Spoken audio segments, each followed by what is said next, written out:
आगे कह दिया।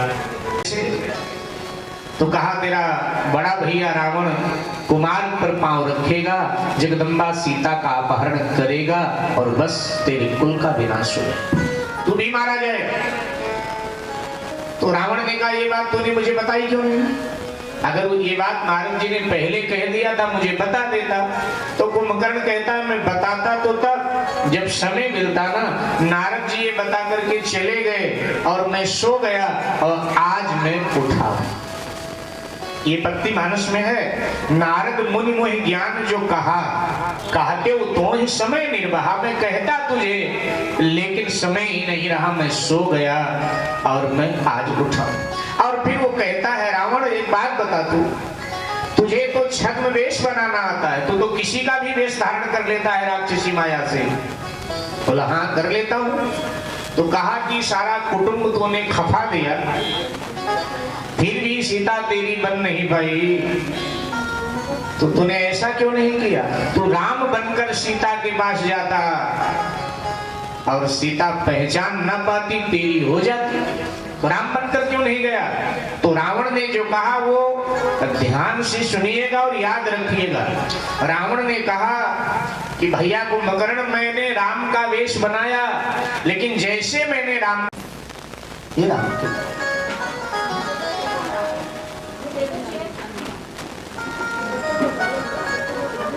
तो इसलिए सुखदेव जी ने पहले राम कथा, भागवत कथा का प्रवेश द्वार डोंगरे बाबा कहा करते थे कि भागवत कथा का प्रवेश द्वार राम कथा। पहले राम कथा को श्रवण करो, सुनो, समझो, इसके बाद में भागवत में प्रवेश करो, फिर भागवत पूरी तरह समझ में आ जाती है। माने राम कथा का प्रवेश द्वार भागवत कथा है। क्षमा करें, भागवत कथा का प्रवेश द्वार राम कथा है और राम कथा का प्रवेश द्वार शिव कथा है। इसलिए रामायण में पहले शिव कथा आती है। जिन लोगों ने रामायण पढ़ा होगा उन्हें मालूम होगा कि रामायण में पहले शिव कथा आती है और बाद में राम कथा आती है। रामायण के जो श्रोता भरद्वाज हैं, यद्यपि उन्होंने अपने गुरुदेव यज्ञवाल्की जी से पूछी राम कथा है कि राम कवन प्रभु पूछम तो ही, कहा वो बुझाए कृपा निधि मोही। लेकिन मेरे भाई बहन, उनके गुरुदेव यज्ञवाल्की जी ने सीधे राम कथा नहीं कही, शिव कथा कहने लगे। और जब संपूर्ण शिव कथा हो गई तो भरद्वाज जी की ओर देखा, भरद्वाज बड़े भाव में डूबे थे।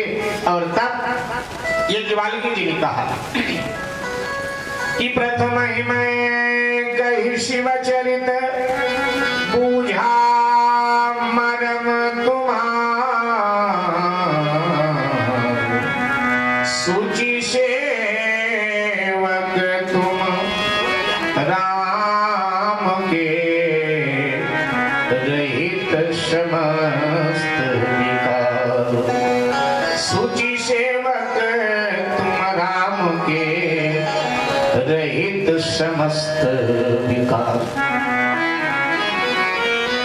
तो वहां पहले शिव चरित कहा गया, बाद में रामचरित, और यहाँ पहले रामचरित और बाद में कहा गया कृष्ण चरित। अयोध्या में चक्रवर्ती सम्राट महाराज दशरथ का शासन, पावन नगरी अयोध्या, जिसकी उत्तर दिशा में सरजू माँ जो गंगा जी की ही बड़ी बहन है, कल कल छल छल का निनाद करती हुई प्रवाहित हो रही। महाराज दशरथ के जीवन में संपूर्ण ऐश्वर्य है, आनंद है, सुख है, वैभव है, लेकिन एक कमी महाराज जी के जीवन में बरकरार है।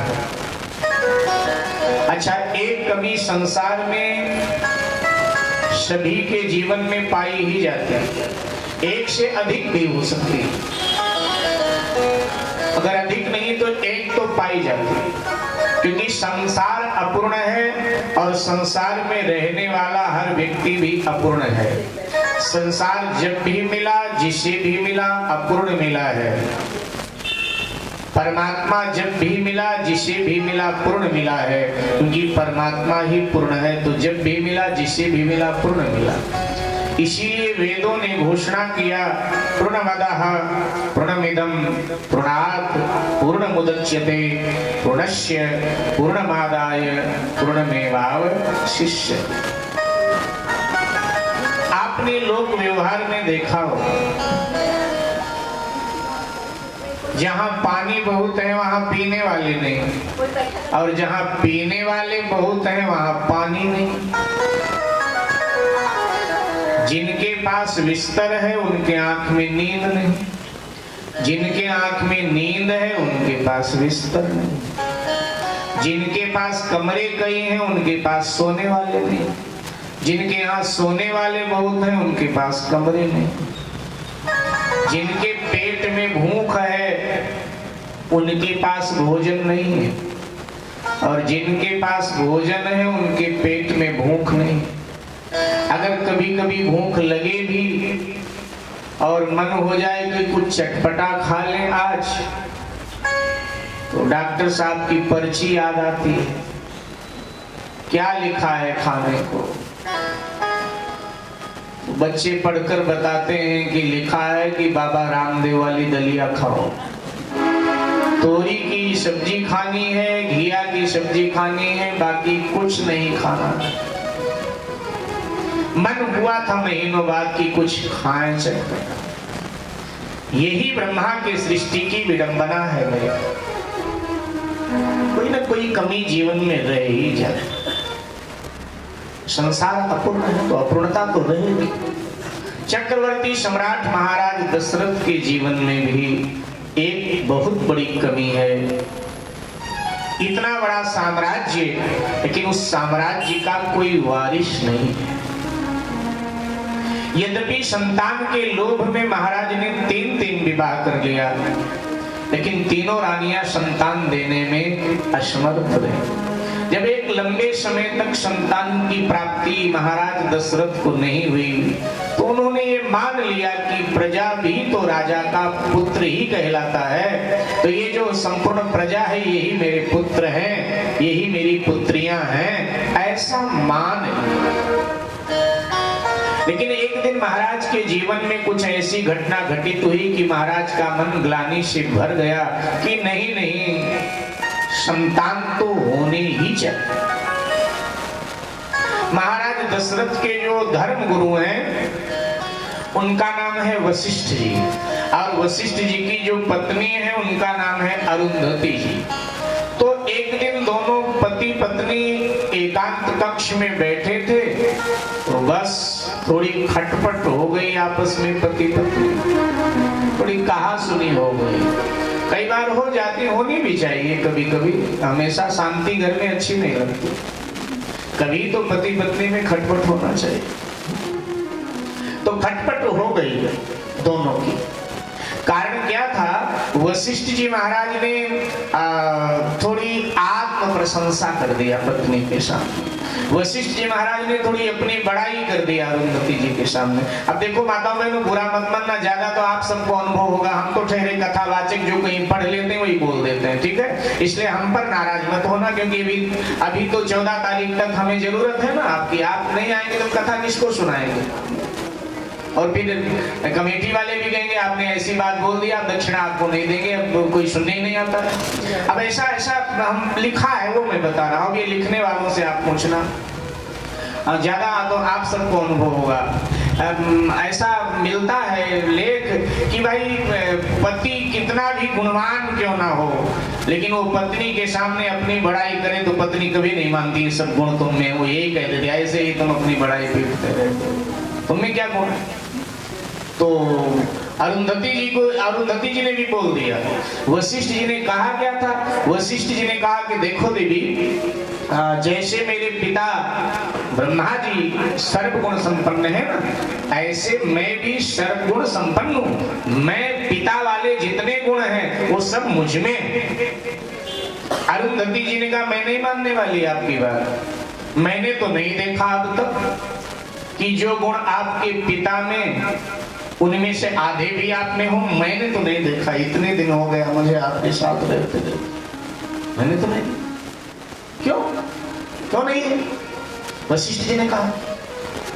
तो अरुंधति जी ने कहा देखो, आपके पिता जगत की सृष्टि करते हैं, कह दूं अभी आपको बुरा लग जाए। वशिष्ठ जी ने कहा मुहाई बात नहीं रोकी जाती है, जो कहना है कह। अच्छा वैसे भी मेरे भाई बहन, ये जितने धार्मिक लोग होते हैं ना, कथावाचक, पंडित, पुजारी, संत, इनकी पत्नियां होती ही बड़ी तेज तर्रार है, एकदम मिर्च मसाले वाले, बहुत तेज तर्रार होती। पता नहीं क्यों परमात्मा इनको इतनी तेज तर्रार पत्नियां देता है। अक्सर हमने देखा है जीवन यात्रा में कि जितने होते हैं, आपने पढ़ा होगा शायद या नाम सुना होगा, दक्षिण में एक संत हो गए महाराष्ट्र में, तुकाराम जी महाराज। अच्छा, तुकाराम जी महाराज बड़े ही भजनानंदी संत थे। कुछ ऐसे महापुरुष हमारे देश में हुए कलयुग में, उन्होंने शरीर नहीं छोड़ा, वो मरे नहीं। जैसे मीरा जी मरी नहीं। तो क्या हुआ मीरा जी का? मीरा जी द्वारिकाधीश में समा, चैतन्य महाप्रभु ने शरीर नहीं छोड़ा, उनकी मौत नहीं हुई। चैतन्य महाप्रभु जगन्नाथ जी में समा गए। ऐसे जिन महापुरुष का की मैं चर्चा कर रहा हूँ, तुकाराम जी, वो पंढरपुर में विट्ठल नाथ जी महाराज है। भगवान श्री कृष्ण का एक नाम विट्ठल है, क्योंकि विट्ठल भगत के लिए प्रकट हुए तो उनका नाम होगा विट्ठल नाथ महाराज। महाराष्ट्र में कीर्तन करते ना, भज विट्ठल विट्ठल विट्ठला। तो विट्ठल नाथ महाराज में तुकाराम जी महाराज समा गए, जीते जी, इतने सिद्ध महात्मा थे। जब वो भजन करने बैठे तो ठाकुर जी प्रकट हो जाते थे, बाबा एक और सुनाए दो, एक और सुनाए दो। लेकिन अब भगवान ने उनको घरवाली ऐसी तेज तरार दिया कि पूछो मत। सारा दिन कुछ ना कुछ लगा के रख। एक दिन हुआ क्या, शाम की आरती हो गई थी, कुछ भगत लोग आ गए, बोले गुरुजी भजन हो जाए। तो तुकाराम जी ने खड़ताल दोनों हाथों में पकड़ा, बोले हो जाए। फिर बोले महाराज सुनाओ। अब तुकाराम जी गाने लगे, भज विट्ठल विट्ठल विट्ठला। और साहब भजन ऐसा जमा, ऐसा जमा, ऐसा जमा कि 7 बजे, 8 बजे, 9 बजे और अब तो रात के 11:30 बज गए। अब तुकाराम जी की जो पत्नी थी, उन्होंने भोजन पकाया, वो खुद खा लेती थी। पहले भोजन बने और वो पहले खा ले। कई बार तुकाराम जी को भोग के लिए खुद भी बनाना पड़े। कई बार भोग का रखा हुआ है ठाकुर जी के आगे और खुद खा ले। तुकाराम जी से कोई लेना देना नहीं, जब मर्जी खाए मर्जी ना। इस आदत की थी। भोजन कर लिया, वो इंतजार में थी कि भाई इनका भजन खत्म हो आवे और इनको थाली दूं भोजन की और मैं सो। लेकिन जब 11:30 बज गए तो एकदम गुस्से में आई जहां भजन चल रहा था और बोली अरे ये विट्ठल विट्ठल विट्ठला बाद में गाना, 11:30 बजे खा लो। लेकिन कौन सुने, वो तो समाधि में थे, एकदम भाव में डूबे थे। गुस्से में गई और थाली में दाल चावल डाला और एक लोटे में पानी लेके आई और फिर खड़ी हुई, अरे ये भोजन पकड़ो खा लो फिर गाना। लेकिन कौन सुनो, तो एकदम गुस्से में आ गई और वो थाली ही महाराज के ऊपर फेंक दिया और लोटा भी फेंका। मर्जी वो खा मर्जी वो मर, मैं तो सोने जा रही हूँ, ये कहकर फेंक दिया। तो महाराज के कपड़े तो खराब, लेकिन अगल बगल में जो शिष्य मंडली बैठी थी उनके भी कपड़े गीले हो गए, खराब हो गए और सब थोड़ा बिगड़ गए और कहने लगे गुरुजी थोड़ा गुरु माता को समझाए दो कि आपकी दुर्दशा तो करती ही रहती हैं, तो जब हम लोग ना रहा करें ना तब ऐसा काम किया करें। आप हमारे गुरु हैं, आपका अपमान हमसे नहीं देखा जाएगा, थोड़ा समझाओ। लेकिन गुरुजी तो ठहाका मार मार के हंस रहे थे। तुकाराम जी एकदम ठहाका मार मार के हंसे। तो शिष्यों ने कहा महाराज हंस रहे हो? बोले हंसने वाली बात है तो हंसो ना।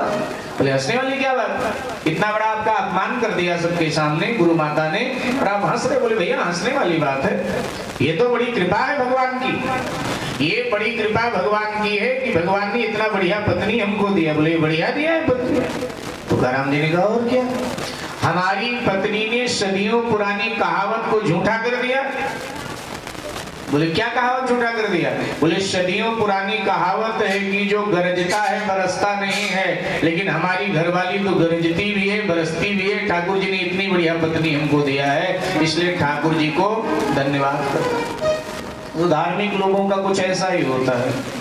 तो साहब अरुंधति जी ने कह दिया कि नहीं मानते हो तो सुन लो, आपके पिता ब्रह्मा जी जगत की सृष्टि करते हैं और आप अपने शिष्य महाराज दशरथ को एक संतान नहीं दिला पाए और बातें मार रहे हो कि पिता वाले सभी गुण मुझ में हैं। मैं नहीं मानती। तो वशिष्ठ जी का भी आपा जग उठा। वशिष्ठ जी ने कहा देवी सुन, मैं दिला सकता हूं, लेकिन दशरथ ने कभी मांगा ही नहीं। कभी आकर उसने मुझसे कहा ही नहीं कि गुरुदेव संतान नहीं है, कुछ करो कि मेरे घर संतान हो जाए।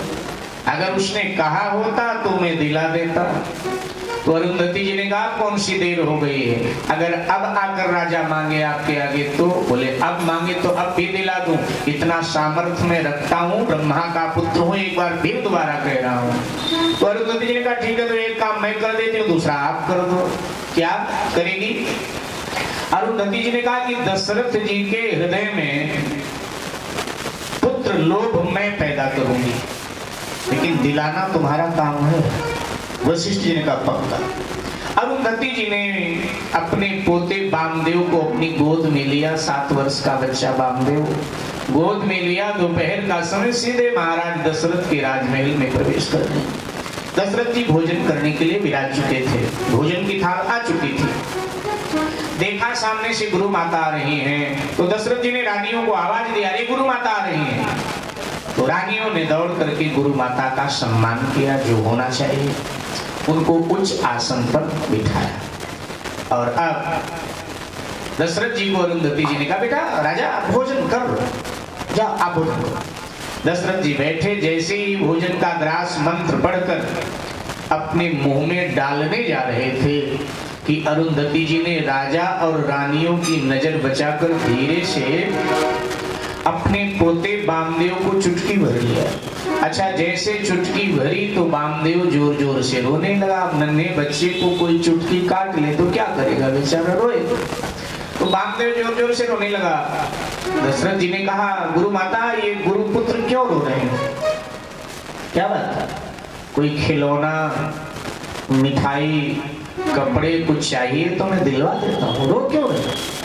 अरुंधति जी ने कहा बेटा तुझे बुरा लग जाए, ये जो मेरे कान में बोल के रो पड़ा वो शब्द अगर तू सुनेगा बेटा तुझे बुरा लगेगा, तुझे दुख होगा, इसलिए तुम भोजन करो, छोड़ो, बच्चा है मैं इसको समझाऊं। दशरथ जी ने कहा नहीं नहीं गुरु माता बताइए ना क्या गुरुपुत्र कह रहे हैं। नहीं मानते हो तो सुन लो, ये मेरा पोता मेरे कान में कह कह करके रो रहा है कि दादी माँ हमारे दादा श्री वशिष्ठ जी तो दशरथ जी के यहाँ पुरोहिताई का कर्म करते हैं, लेकिन जब मैं बड़ा होऊंगा तब तक तो दशरथ जी का देहावसान हो जाएगा, तो फिर मैं किसके द्वार पर पुरोहिताई का कर्म करने जाऊंगा।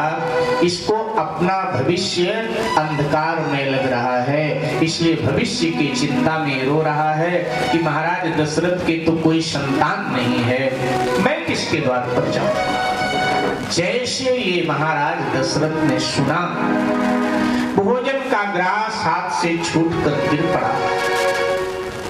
महाराज दशरथ के आंखों से झरझर आंसुपात होने लगा और उठकर खड़े हो गए। बोले गुरु माता गुरु पुत्र की जो चिंता है वो उचित ही है,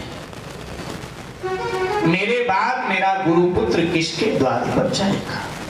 अगर किसी और राजा के द्वार पर याचना करने जाएगा तो लोग पूछेंगे तुम्हारे पूर्वज किसके पुरोहित थे, तो इसको कहना पड़ेगा रघुवंश के पुरोहित थे। तो सामने वाला यही कहेगा हाँ रघुवंश में तो दशरथ के बाद कोई रहा नहीं, रघुवंश तो दशरथ से समाप्त हो गया, यही सामने वाला बोलेगा। उचित है चिंता, उचित है चिंता मेरे गुरुपुत्र की। और ये कहकर महाराज विचार करने लगे, मैं कहां जाऊं। आज महाराज का मन कर रहा है रोने, और वास्तव में जब ऐसा कुछ घट जाए तो हर व्यक्ति हल्का होने के लिए रोना चाहता है, रोने का मन करता है। मेरे भाई बहन, जिंदगी में कभी कभी कुछ ऐसे मुकाम आते हैं, जिंदगी में कभी कभी ऐसे मुकाम आते हैं, आंसू ही सिर्फ इंसान के काम आते हैं। तो दशरथ जी को लगा कहां रो, अगर इधर उधर रोऊंगा तो मेरे आंसुओं का मजाक बनेगा। यहां मेरे आंसू को पोंछेगा कौन, क्योंकि यहां तो सबके अपने दामन भीगे लगते हैं।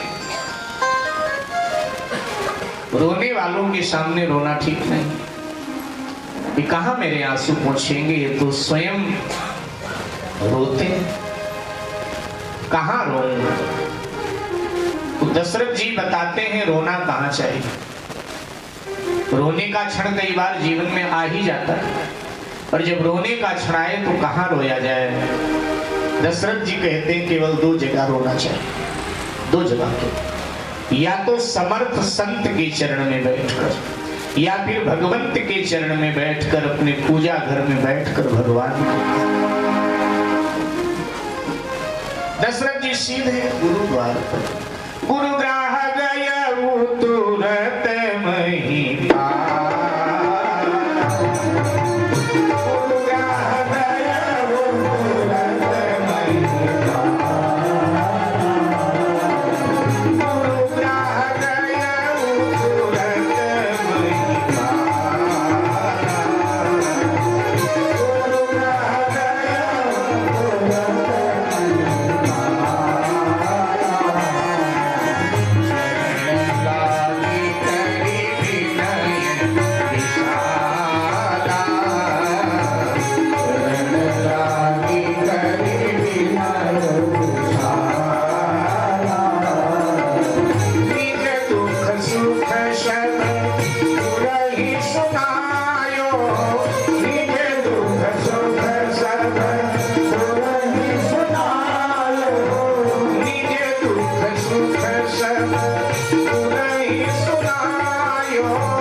आश्रम में पधारे, गुरुदेव के चरणों में गिरकर नन्हे बच्चे की तरह फूट फूट कर सिस्कियां ले लेके रोने लगे। गुरुदेव ने वशिष्ठ जी को उठाकर अपने बराबर में बिठाया।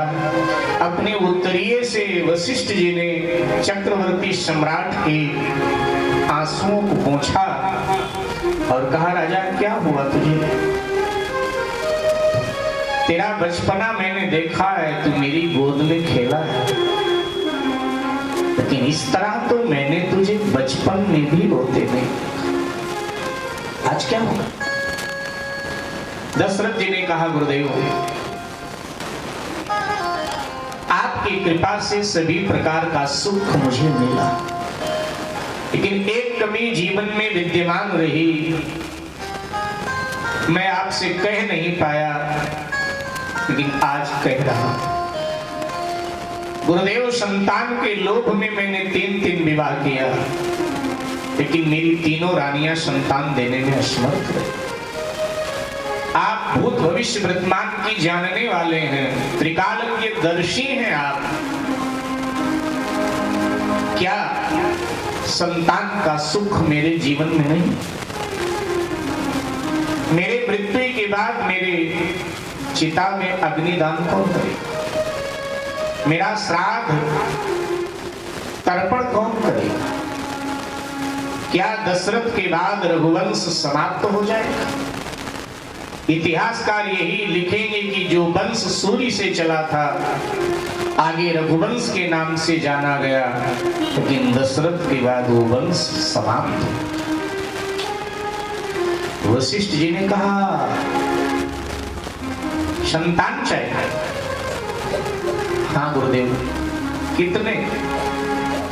रघुवंश का वारिस चाहिए, अर्थात एक भी मिल जाए तो भी काम चल जाए। वशिष्ठ जी ने कहा, अगर 4 मिल जाए तो कैसा रहेगा?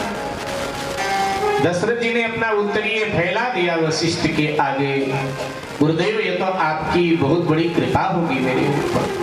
शिष्य एक वस्तु मांगने सदगुरु के द्वार पर जाता है, लेकिन सदगुरु जब रहमो कर्म करता है तो शिष्य की झोली में धर्म, अर्थ, काम, मोक्ष ये चारों पदार्थ डाल देता है कि चारों ले जाए।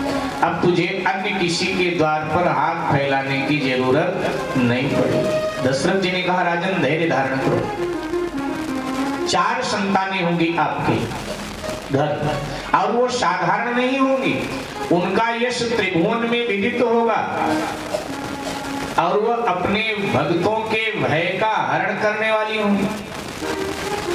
ऐसी संतानें होंगी, लेकिन उसके लिए एक धार्मिक अनुष्ठान करना पड़ेगा, पुत्र कामेष्टि यज्ञ है। तो महाराज फिर पुत्र कामेष्टि यज्ञ आप प्रारंभ कराइए।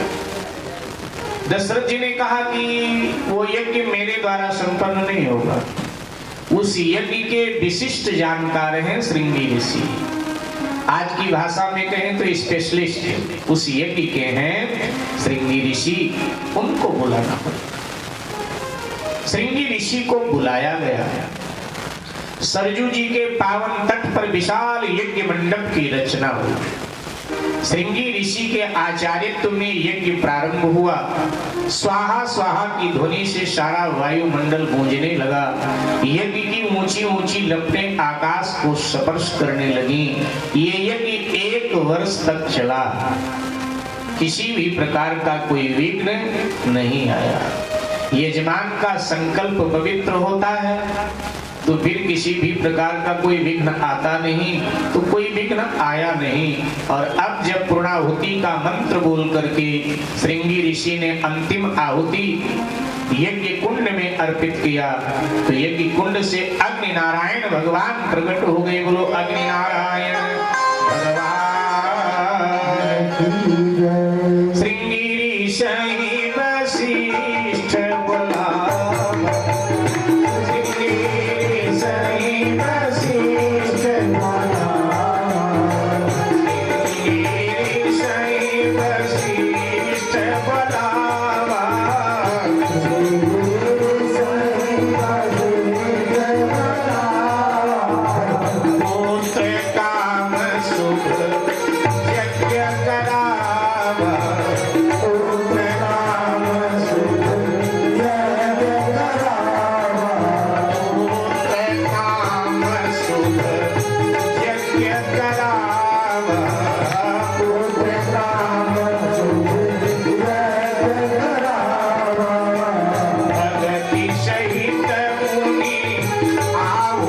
दीन है भगत सहित मुनि आहुति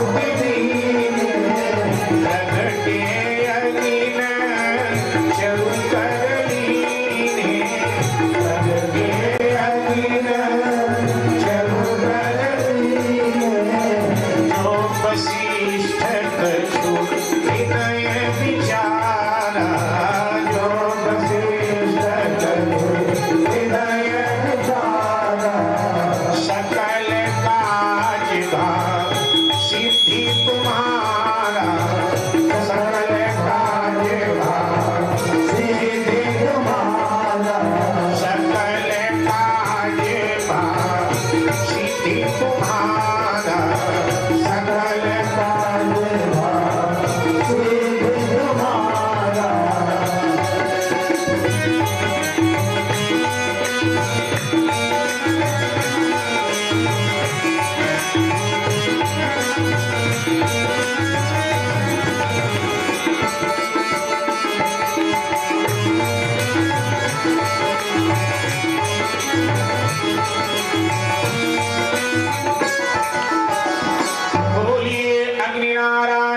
भगवान की अग्नि नारायण भगवान प्रकट हुए, उनके हाथ में स्वर्ण का पात्र है, उसमें खीर का प्रसाद है। वशिष्ठ जी को दिया, महत्व प्रसाद का बताया और कहा कि ये महाराज दशरथ को आप दीजिए। तीनों रानियों ने प्रसाद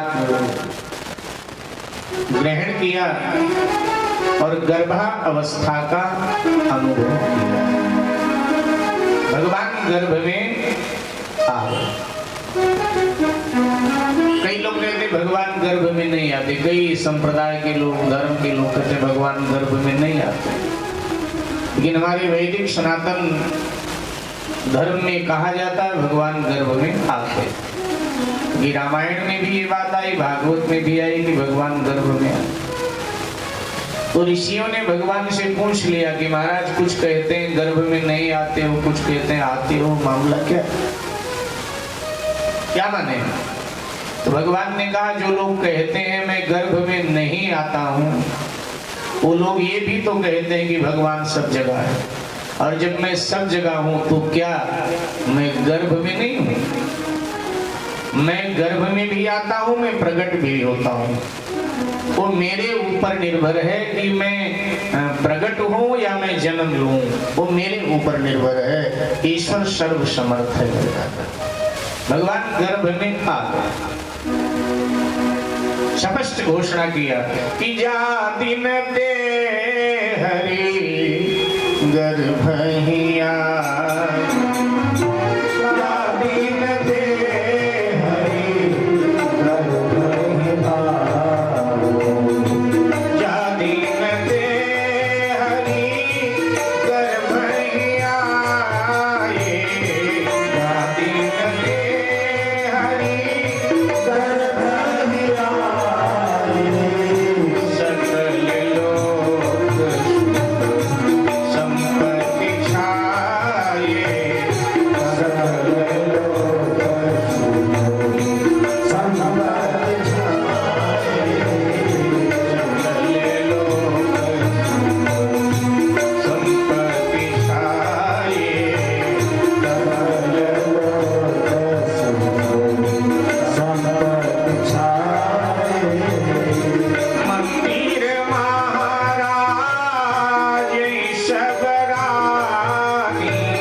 तैयार हो रहे।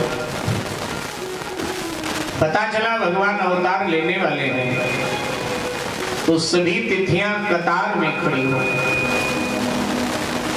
कतार में आ गई। एकम ने कहा कि प्रभु आप एक हो, ब्रह्म एको आस्ति द्वितीयो नास्ति। आप एक हैं, मैं भी एक हूं, इसलिए आप आज अवतार ले। भगवान ने कहा कतार लंबी है, थोड़ा आगे भी बात कर लेता। द्वितीया मिली, द्वितीया ने कहा कि हमारी तो कितनी महिमा शास्त्र बखान करते हैं, तो आप आज अवतार में। द्वितीया को लोग चंद्र दर्शन करते, तो आप आज अवतार। भगवान आगे बढ़े, तृतीया मिली, उसने कहा मैं बैसाख की आखा तीज हूं, अक्षय तृतीया हूं, आप आज अवतार लो। भगवान और आगे बढ़े तो चतुर्थी मिली, उसने कहा कि मैं गणेश चौथ हूं। गणेश जी ने 12 के 12 अवतार आज ही लिए थे, सो आप भी आज अवतार लो। भगवान और आगे बढ़े तो पंचमी मिली, उसने कहा कि आप ज्ञान स्वरूप हैं और मैं ज्ञान पंचमी हूं, सो आप आज अवतार लो। तो भगवान और आगे बढ़े तो षष्ठी मिली, उसने कहा मैं कार्तिकेय स्वामी की पत्नी हूं, मेरा एक नाम देवसेना भी है, तो आप आज अवतार लो। तो भगवान और आगे बढ़े तो सप्तमी मिली, उसने कहा मैं शीतला सप्तमी हूँ, भगवती ने शीतला अवतार आज लिया था, तो आप आज ही अवतार लो। तो भगवान और आगे बढ़े तो अष्टमी मिली, उसने कहा जी मैं नवरात्रि की दुर्गा अष्टमी हूँ, महिषासुर का मान मर्दन के लिए भगवती दुर्गा ने आज ही अवतार लिया था।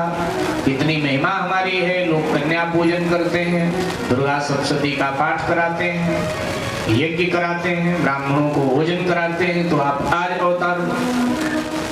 तो भगवान ने कहा कि तुम सब में अहंकार है, मैं कर रहे हो, अहंकार है तुम सब में, और अहंकारी से हमारी बनती नहीं है। भगवान ने कहा किनसे बनती है, तो भगवान ने मानो कह दिया कि निर्मल मन जन सो मोहि पास,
नवमी तिथि है के लिए।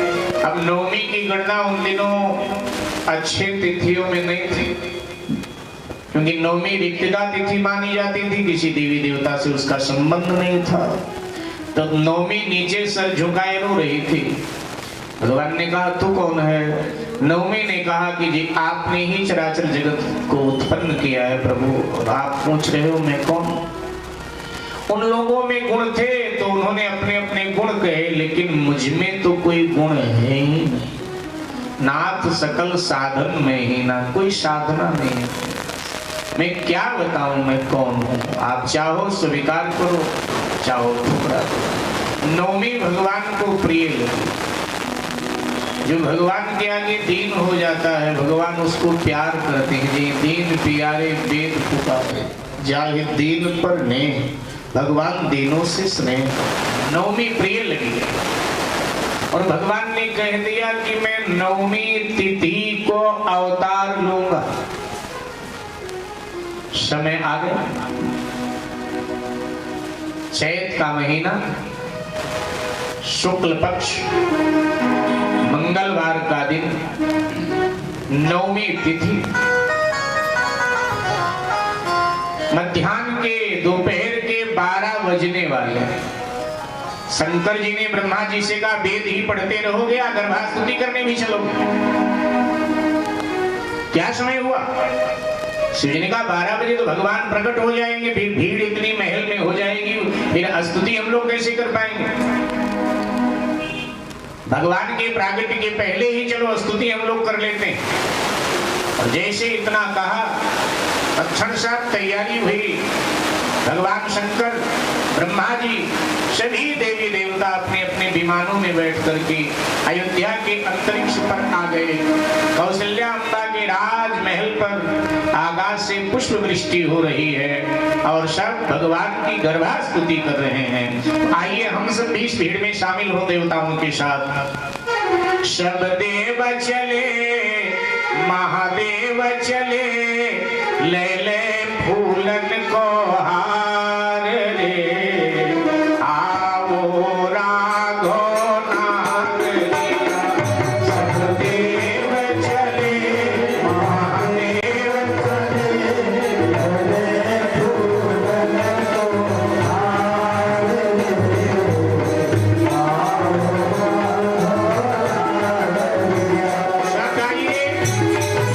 भगवान को बुलाइए कि भगवान जल्दी प्रकट हो।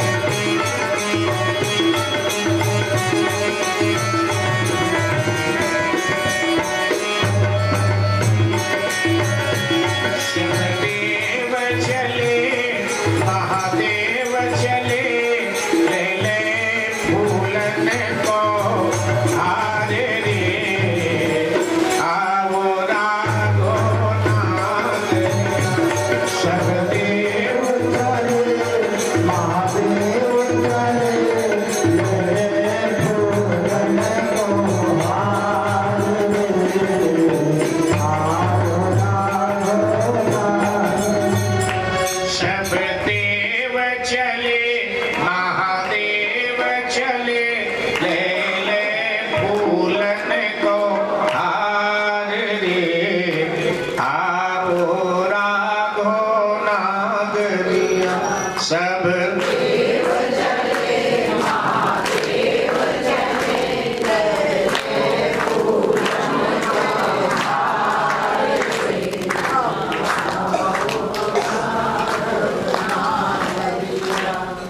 अब बंद मत करना कि संगीत बजे व आप बंद करो। बजाओ बजाओ।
महादेव चले ले फूलन को हारे रे आओ राघो नाग जगदेव चले महादेव चले ले फूलन को हारे रे आओ राघो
गर्भास्तुति करके कौशल्या अम्बा के राजमहल पर पुष्प दृष्टि करके देवता चल गए।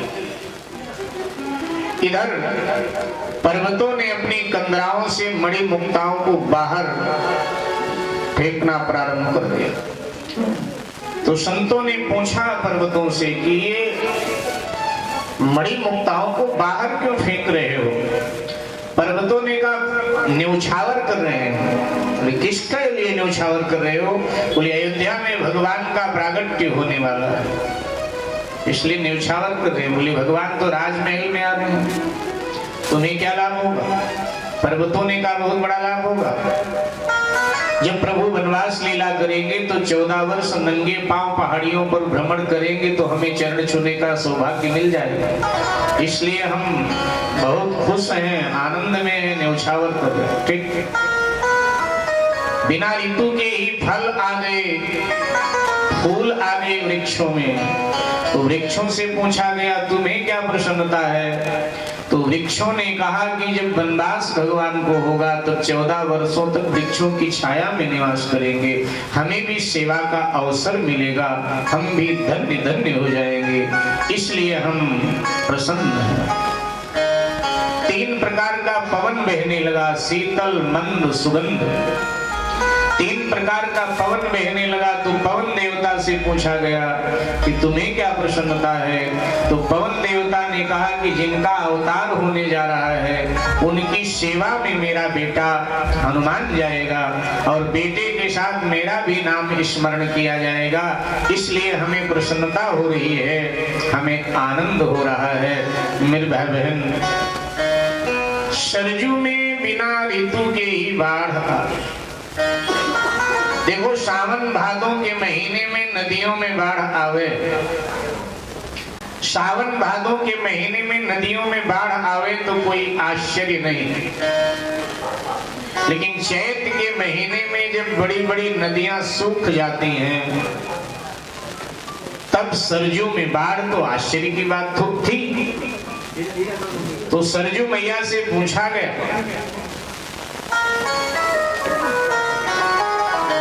सरजू मैया से पूछा गया कि मैया ये पानी कहां से इतना आ गया आप में, चैत के महीने में इतना पानी?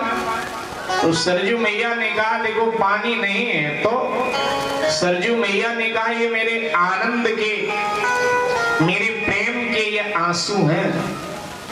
आनंद काहे का आनंद? तो सरजू मैया ने कहा कि आज अयोध्या में भगवान का अवतार होने जा रहा है, तो मैं जी भर के भगवान का दर्शन करूं। अभी हमने जी भर के देखा नहीं, तो आज जी भर के भगवान को निहारूंगी।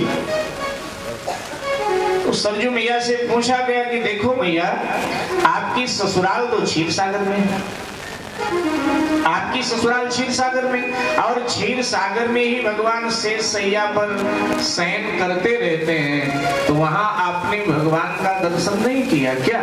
तो सरजू मैया ने कहा नहीं किया, लेकिन ठीक से नहीं कर पाई। क्यों, क्या परेशानी थी? तो सरजू मैया ने कहा देखो भैया, ससुराल में बहू के लिए कुछ नियम भी तो होते हैं। तो अब क्षीर सागर में हमारी ससुराल, और बहू के लिए नियम की भाई बहू घूंघट में रहे। तो अब हमने वहां भगवान को देखा, तो दर्शन तो भगवान का किया, लेकिन घूंघट में से किया, क्योंकि घूंघट वहां हटा नहीं सकती थी, ससुराल है। घूंघट में से भगवान का दर्शन किया, और जब बीच में घूंघट आ गया तो दर्शन ढंग से भगवान का नहीं हो पाया। अयोध्या मेरा मायका है, आज मेरे मायके में ठाकुर जी प्रकट हो रहे हैं, और मायके में बहन बेटी को घूंघट करना नहीं पड़ता, सो मैं घूंघट हटा करके और जी भर के भगवान का आज दर्शन कर।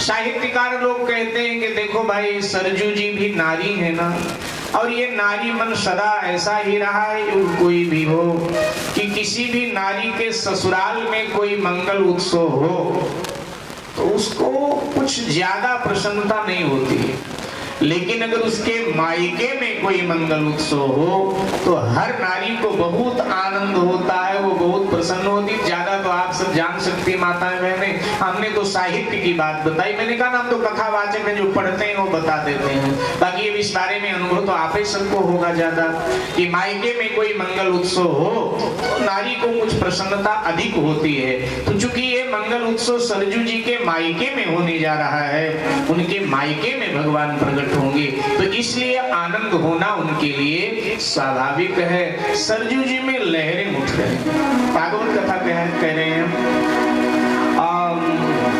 एक भाव याद आया, सो मैं आपको बताता चलूं। साकेत रामायण में मैथिली शरण जी ने एक बड़ा दिव्य भाव दिया कि सरजू जी में इतना जल क्यों आ गया, सरजू जी में इतना जल कैसे आ गया, इतना पानी चैत के महीने में।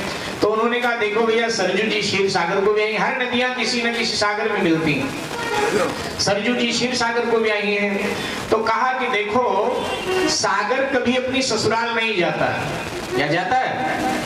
सागर कभी अपनी ससुराल नहीं जाता, लेकिन जब सागर ने सुना कि मेरे ससुरालय में भगवान प्रकट हो रहे हैं, तो मैथिली शरण जी ने भाव साकेत रामायण में दिया है कि सागर तुरंत अवध तक आया, आज सागर ससुराल आ गया है। इसीलिए ऊंची ऊंची लहरें सरजू में उठ रही हैं, क्योंकि जितनी ऊंची लहरें उठ रही, इतनी तरंगे ऊंची सागर में उठती, किसी नदी में नहीं। तो वास्तव में तरंगे सागर की हैं, क्योंकि सागर आज ससुराल आया है, तो इसीलिए इतनी ऊंची ऊंची तरंगे उठ रही हैं। ऐसा भाव साकेत रामायण में मैथिली शरण जी महाराज व्यक्त करते हैं। इधर मेरे भाई बहन, जैसे ठीक 12 बजे तो कौशल्या जी का जो भवन था नीले प्रकाश से भर गया। देखते देखते उस नीले प्रकाश ने ओंकार का रूप लिया, और अब देखते देखते ओंकार ने चतुर्भुजी रूप ले लिया। माँ ने देखा सामने परमात्मा, माँ भाव में बोल पड़ी, भय प्रकट कृपाला दीन दयाला कौशल्या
भगवान की पावन आवाज में मुंह फेरने का तो अभिप्राय है कि भाई नाराज है। भगवान ने पूछ लिया, माँ मैं आया तो आपने स्तुति किया और अब आपने मुंह फेर लिया, क्या नाराज है? कौशल्याम्बा ने कहा बहुत नाराज है। लेकिन क्यों? कोई भूल किया मैंने? कौशल्या जी ने कहा भूल भी आपने बड़ी की। भगवान ने कहा मैं भूल करता नहीं, भूल तो जीव करता है, ईश्वर कभी भूल नहीं। लेकिन महाराज आज तो आपने भूल की। क्या किया? तो कौशल्याम्बा ने कहा कि आपने वरदान में मुझे कहा था कि मैं आपका पुत्र बन के आऊंगा। भगवान ने कहा पुत्र तो मैं बन के आया ही हूं, तभी तो मैं आपको माँ कह रहा हूं इतनी देर से। कौशल्या जी ने कहा रहने दो प्रभु, आप पुत्र बनकर नहीं आए, आप पिता बनकर आ गए। ये स्वरूप आपका, हमारी आंखें चौंधिया रही हैं आपकी ओर देखते हुए। इतना प्रकाश प्रकट हो रहा है आपके शरीर से। चतुर्भुजी स्वरूप महाराज चार हाथ देवता के हो सकते हैं, मनुष्य के चार हाथ नहीं होते महाराज। तो पहले तो मनुष्य बनिए ना महाराज, आप पुत्र नहीं आप पिता बन के आए, ये समस्या है। तो पहले आप मनुष्य बनिए। हम भारतवासी बड़े ही भाग्यशाली हैं। हमारे भारत की एक नारी माँ कौशल्या ईश्वर को भी मानवता सिखा रही, और मानवता का संदेश सदा भारत ने ही विश्व को दिया है। मानवता का पाठ सदा भारत ने ही विश्व को पढ़ाया है। तो माँ कहती हैं कि मनुष्य बनिए। और जब ये कहा तो भगवान चतुर्भुजी की जगह दो भुजी हो गए। भगवान ने कहा आपका पुत्र लगता हूं। कौशल्याम्बा ने कहा कि पुत्र तो नहीं लगते हो, लेकिन मनुष्य लग रहे हो। तो मैं पुत्र कब लगूंगा माँ? कौशल्याम्बा ने कहा अगर माँ के वात्सल्य का लाभ लेना है, कि माँ में कितना वात्सल्य होता है, अगर ये देखना है आपको, तो आपको शिशु होना पड़ेगा। संसारी बच्चा जब जन्म लेता है प्रभु तो शिशु होता है। आप छोटे हो जाओ, शिशु बन जाओ। तो भगवान शिशु बन गए। अब प्रभु ने पूछा अब मैं आपका पुत्र लगता हूं? कौशल्या जी ने कहा बिल्कुल। अब देखने में तो मेरे पुत्र ही लग रहे हो, लेकिन गड़बड़ अब भी आप कर रहे हो। अब क्या गड़बड़ कर रहा हूं? तो कहा भगवान देखने में मेरे पुत्र लगते हो, लेकिन बातें भी बूढ़ों की तरह कर रहे हो। संसारी बच्चा जब जन्म लेता है बातें नहीं करता, बल्कि जोर जोर से रोता है। सरकार आप भी रोना चालू करो। तो भगवान ने कहा रोना तो चालू करे, लेकिन उसके लिए तो आंसू चाहिए, और मेरे पास आंसू नहीं। क्योंकि सच्चिदानंद रूपाय विश्वादि उत्पत्ति हेतवै तापत्रय विनाशाय श्री कृष्णाय वयं नमः। ये तो सच्चिदानंद है। राम सच्चिदानंद दिनेशा नहीं तह मोह निशाल वलेशा, और सब कर परम प्रकाशक जोई ये राम अनादि अवधपति सो। ये तो अनादि सत्ता है, ये तो सच्चिदानंद है। जहां से सबको प्रकाश मिलता है ये वो है सबकर परम प्रकाशक जो। विज्ञान ने तो इतना बता दिया, इतना जान लिया कि चंद्र सूर्य से प्रकाश लेता है, लेकिन सूर्य किससे प्रकाश लेता है? विज्ञान ने तो इतना जान लिया और फूला नहीं समा रहा कि भाई चंद्र सूर्य से प्रकाश लेता है, उसका अपना प्रकाश नहीं। लेकिन सूर्य का भी अपना प्रकाश नहीं है, सूर्य भी हमारे राम जी से प्रकाश लेता है।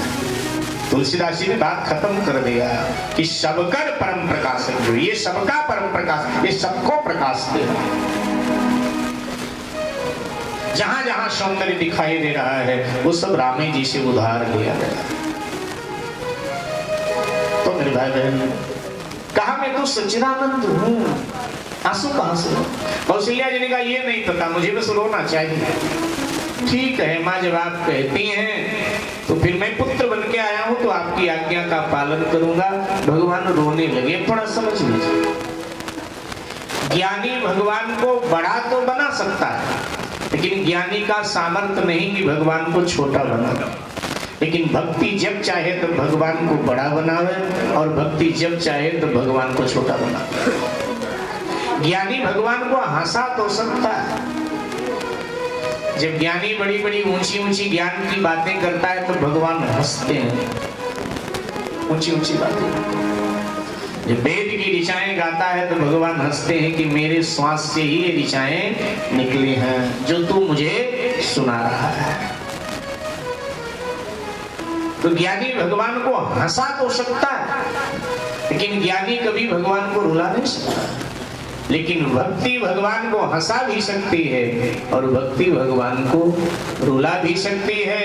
भक्ति भगवान को नचा भी सकती है, भक्ति भगवान को खिला भी सकती है, भक्ति भगवान को जगा भी सकती है, भक्ति भगवान को सुला भी सकती है। ये सब कर सकती है। तो अब माँ ने कहा रोना पड़ेगा, तो भगवान रोने लगे।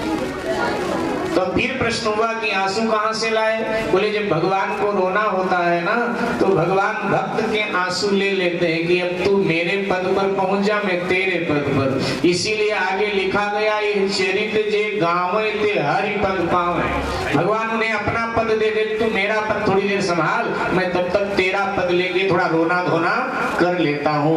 भगवान रोने लगे। जो रोने वाला ब्रह्म है ना, ये भक्त का भगवान है। रोने वाला जो भगवान है ये भक्त का। तो जैसे भगवान रोने लगे, देखो सबको लाभ मिल जाएगा। जब तक भगवान रोए नहीं थे, चतुर्भुजी रूप में खड़े थे, केवल कौशल्या अम्बा को आनंद मिल रहा था और किसी को तो लाभ मिल नहीं रहा था। लेकिन कौशल्या अम्बा ने सोचा मुझे लाभ मिला है ना, ये लाभ सार्वजनिक होना चाहिए। भक्त यही सोचता है। ज्ञानी तो केवल अपना उद्धार करता है, लेकिन भक्त कहता है नहीं, मेरे साथ मेरे पूरे समाज का उद्धार होना चाहिए, मेरे अड़ोसी पड़ोसी परिवार का भी उद्धार होना चाहिए। तो कौशल्या जी को लगा कि मुझे तो लाभ मिल गया, लेकिन ये लाभ सबको मिलना चाहिए। तो अब जब ये ब्रह्म रोने लगा तो आवाज गई रोने की। तो उसी समय लिखा है कि सब ब्रह्म सब दास दासियां दौड़ी हुई आ गई। क्या हुआ महारानी जी, क्या हुआ? तो कहा पुत्र हुआ है और सबको खबर कर। ये सबके लिए सुलभ हो गया ये ब्रह्म। जब भगवान अवतार लीला में आते तो सबके लिए सुलभ हो जाते हैं। और दौड़ी दौड़ी सेवक सेविकाएं सब पहुंची राजसभा में। महाराज बधाई हो, आपके यहाँ पुत्र हुआ है। इतने में तो सुमित्रा अम्बा और कैकेयी अम्बा के भवन से भी सूचना आई कि कैकेयी अम्बा ने एक पुत्र और सुमित्रा अम्बा ने 2 पुत्रों को जन्म दिया। इस प्रकार से 4 पुत्र। अयोध्या दुल्हन की तरह सज गई।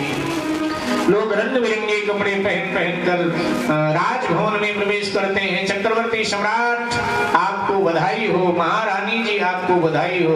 और एक कई ध्वनि श्री अयोध्या में गाई जा रही है। आइए हम सब भी थोड़ी देर शामिल होते हैं। जय जय श्री सीताराम, जय जय श्री सीताराम। घर घर आनंद छायो अयोध्या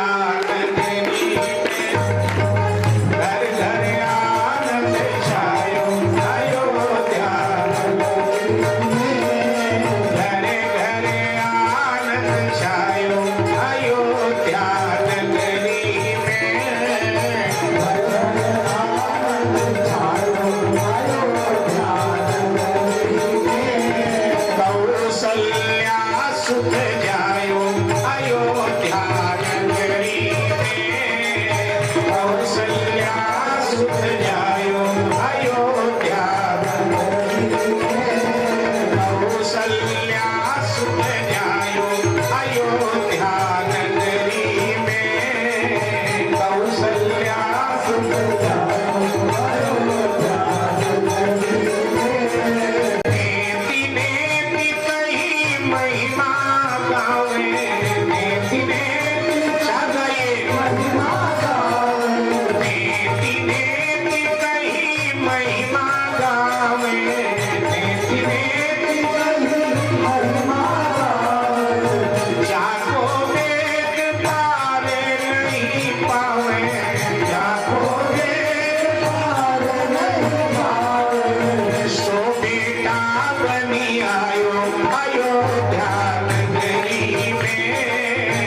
शोभेगा।